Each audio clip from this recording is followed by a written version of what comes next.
We sought to protect the incomes of people. As pep talks go, it was heavy on talk. We think about those people, those aged care workers. But lighter on pep.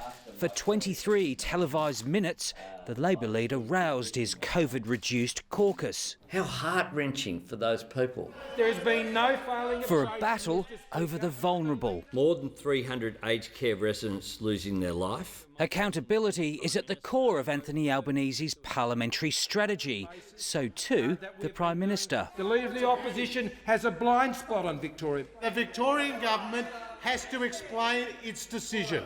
Federal pushback against Dan Andrews' plan to extend his emergency powers over Victorians. These must be the last resort, not the first resort. Powers the Premier says are needed to tackle a pandemic felt worst in aged care.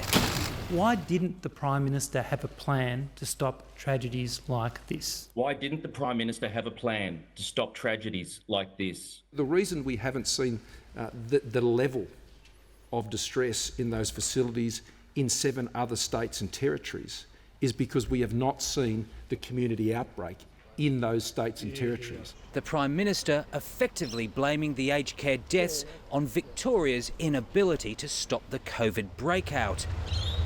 A crisis close to home for Labor's deputy leader, whose mother is locked down in a facility that's had coronavirus infections. It's impossible not to be really terrified about where this ultimately goes. All in all, National Cabinet served Australia pretty well during this pandemic.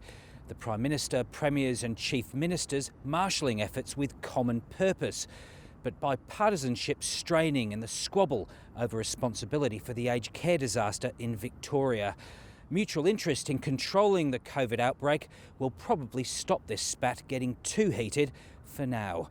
Andrew Probyn, ABC News, Canberra.